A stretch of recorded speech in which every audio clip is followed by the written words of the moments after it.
Hello my dear student, मैं हूं सुधा Gupta, SKV magazine road से आपकी एसएसटी की टीचर।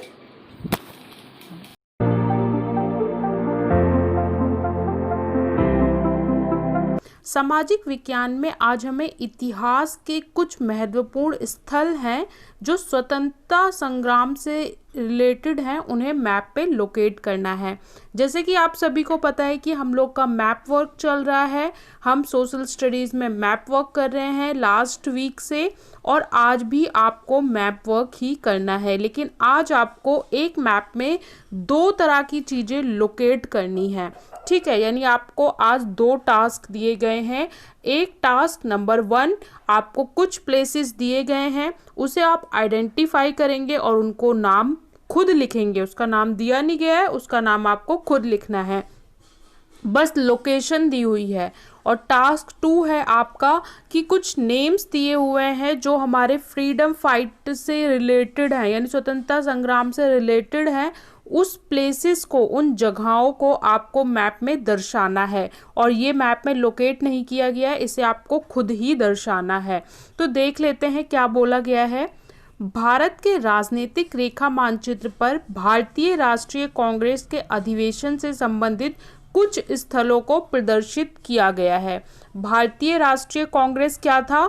भारतीय राष्ट्रीय कांग्रेस वो संस्था थी जो भारत में पहली ऐसी संस्था थी जिसने स्वतंत्रता संग्राम के लिए एक संगठन बनाया और सामने आके, ठीक है, मतलब राजनीतिक रूप से सामने आके भाग लिया। उनकी आपको पहचान करनी है, कौन कौन सी जगहों पे उनके अधिवेशन मतलब होता है मीटिंग, कहाँ कहाँ पे वो मीटिंग्स करते थे, तो कहाँ वो उन जगहों को, स्थल की पहचान को आपको नाम लिखना है पहचान के।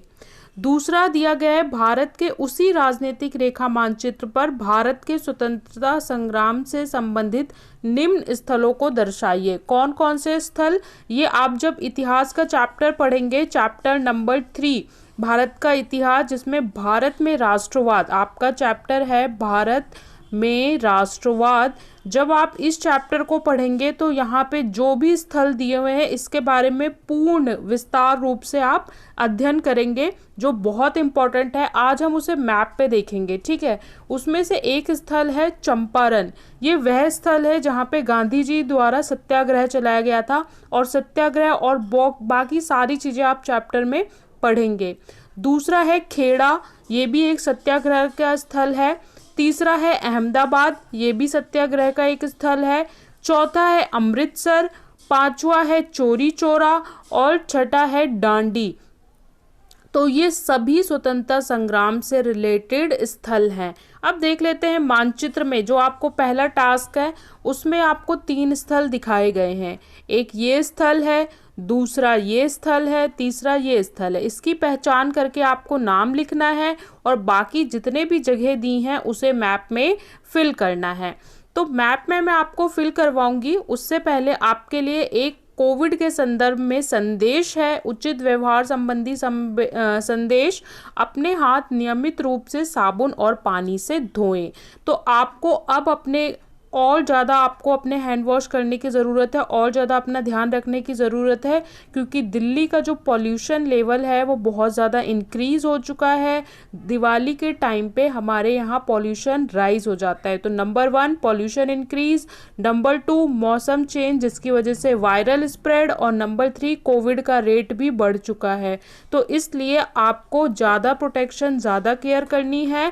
और चलिए अब हम मैप को फिल करेंगे। उससे पहले आपको क्या करना है, इंडिया का एक पॉलिटिकल मैप लेना है, एक मानचित्र लेना है, पेंसिल लेना है, और उसके साथ साथ में मेरे साथ में फिल करना है जो मैं प्लेसेस फिल करवाऊंगी। तो आपको प्लेन मैप लेना है, ठीक है, खाली मैप लेना है, उसमें ये सारी चीज़ें फिल करनी है। सबसे पहले आपको 3 प्लेसेस दिखाए गए थे जिसकी आपको पहचान करनी थी। यहाँ पे एक प्लेस था, इसका नाम है कलकत्ता, ठीक है। जब हमारा स्वतंत्रता संग्राम था उस समय जो सबसे एक्टिव स्थल हुआ करता था वो कलकत्ता ही हुआ करता था, क्योंकि आप देखेंगे ये जो स्थल है ये समुद्र से लगा हुआ है, तो यहाँ से जो आवाजाही थी विदेश व्यापार की वो बहुत ज़्यादा थी।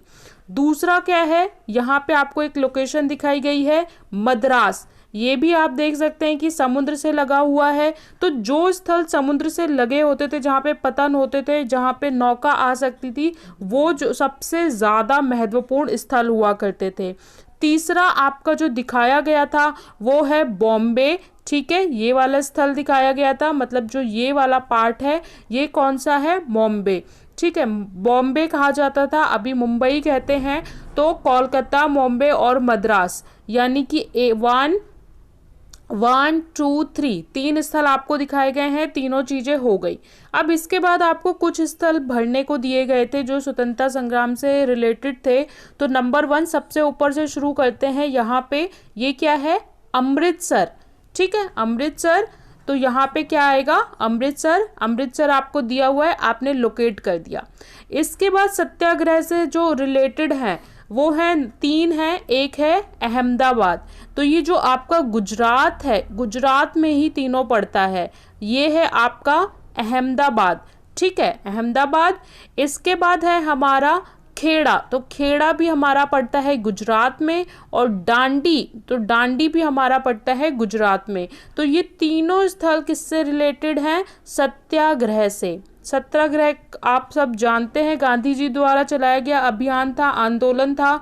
तो ये तीनों चीज़ जो है गुजरात में पड़ता है। क्या क्या, अहमदाबाद, खेड़ा और डांडी। ठीक है, अमृतसर हमने ऊपर भर लिया। इसके बाद आता है चौरी चौरा और चंपारण। तो ये जो स्थल है ये क्या है, चौरी चौरा। और यहाँ पे जो स्थल दिखाया गया है यहाँ पे आपको मिलेगा चंपारण। ठीक है, बिहार में पड़ता है हमारा चंपारण। तो ये चंपारण और चौरी चौरा हमारा हो गया। और ये चौरी चौरा जो है उत्तर प्रदेश में आता है आपका, ये यूपी में पड़ता है। चंपारण पड़ता है आपका बिहार में। ठीक है, बिहार में पड़ता है चंपारण। इसके बाद इतने ही चीज़ें हमें दर्शाने को कही गई थी। तो एक बार फिर से रिकॉल कर लेते हैं, मैप को जूम करके मैं आपको दिखा देती हूँ। पहले आपको 3 स्थल दिए गए थे, कोलकाता, मद्रास और हमारा बॉम्बे। इसके अलावा जो स्थल आपको दिए गए थे उसमें क्या था, अमृतसर था, चौरी चौरा था। ठीक है, उत्तर प्रदेश में। बिहार में चंपारण, यहाँ पे आपका डांडी, गुजरात में ही खेड़ा और अहमदाबाद। तो ये सारे प्लेसेस आपको भरने हैं मैप में और याद भी रखना है, क्योंकि ये जो प्लेसेस हैं इनके बारे में, इन जगहों के बारे में, स्थान के बारे में परीक्षा में पूछा भी जाता है और इसे मैप में भरने को भी आता है। तो आपको लास्ट 3 वर्कशीट से जो मैप कराए जा रहे हैं, आपको बहुत अच्छे से हर मैप को एक न्यू मैप में फिल करना है और उसे अपनी कॉपी में पेस्ट कर देना है। ठीक है, सारे मैप को अलग अलग फिल करके एक एक पेज में पेस्ट कर देना है, क्योंकि जो मैप वर्क आपको करवाया जा रहा है इसी में से आपके एग्ज़ाम में पूछा जाएगा। इसलिए सारे मानचित्र को अच्छे से भरें, कॉपी में ना लिखें, किताब में यहाँ वहाँ ना लिखें। अच्छे से 8-10 मैप खरीद लें और उसको भर लें, क्योंकि जब भी आप रिवीजन करेंगे, पेज को पलटेंगे, तो ये सारी चीज़ें आपके आंखों के सामने से जाएंगी और आपको याद हो जाएगा। तो यहाँ पे हमने वर्कशीट नंबर 52 सोशल स्टडी की सॉल्व कर ली है।